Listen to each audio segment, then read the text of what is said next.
অথচ তোমাকে দেখে মনে হয় তুমি হয়ে গেছো 60 বছরের, আর আমি এখনো 60 বছরের, কিন্তু আমাকে 60-এর লাগে না, আমাকে 40 বছরের লাগে।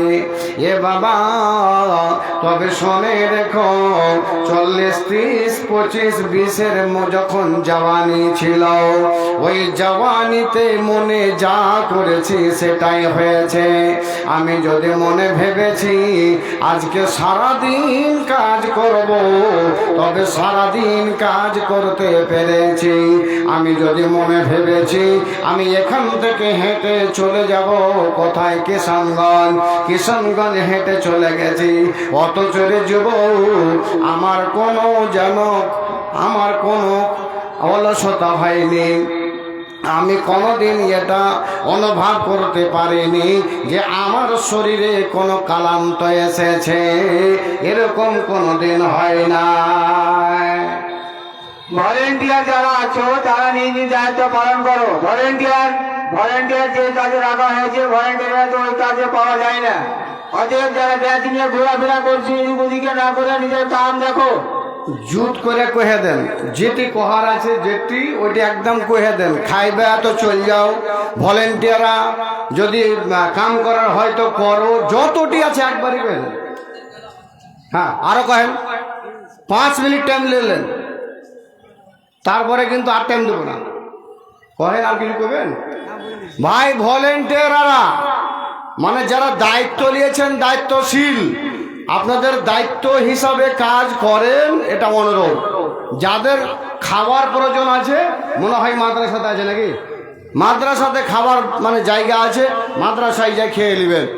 তাহলে আল্লাহ রাব্বুল আলামিন এই জওয়ানিটা যেটা দিয়েছেন, সে জওয়ানিটা হলো এমন একটা জিনিস যে জওয়ানি পাওয়ার পরে আল্লাহ রাব্বুল আলামিন জওয়ানিতে আল্লাহর কাজ করলিতে বলেছেন।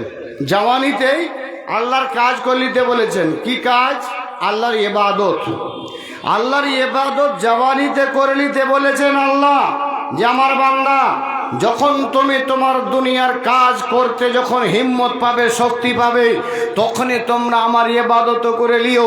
যেহেতু জওয়ানির ইবাদতে যতটা আমি খুশি হই, যতটা জওয়ানির ইবাদতে আমি রাজি হই, অতটা বয়স্ক মানুষের ইবাদতে আমি রাজি হই না। বলে কেন? এই জন্য যে বয়স যখন হয়ে যায় তখন মানুষের দিমাগ ভালো থাকে না। বয়স যখন হয়ে যায় তখন মুখ দিয়ে আওয়াজ ভালো হয়ে বের হয় না। বয়স যখন হয়ে যায় তখন কিন্তু ভালোভাবে আর মুখ দিয়ে কথা সরে না। বয়স যখন হয়ে যায় তখন ভালোভাবে ঝুঁকতে পারে না। বয়স যখন হয়ে যায় তখন ভালো হয়ে দাঁড় হতে পারে না। দেখবেন কেউ কুঁকড়া হয়ে দাঁড় হয়ে আছে, কেউ যদি রুকুতো যায় তো মনে হবে মাথাটা ওই উটের মতোই হয়ে আছে, আর কোমরটা একবারে ঝুঁকেই না, এরকম হয়ে যায়। আল্লাহ বলছেন, বান্দা, যখন তোমরা জওয়ান থাকবে তখনই তোমরা আমার ইবাদত বান্দেগিও করে নিও। এই জওয়ানিটাকে আর আপনি কোনদিন আল্লাহর কাছে যদি লাখো লাখো টাকা যদি দিতে চান,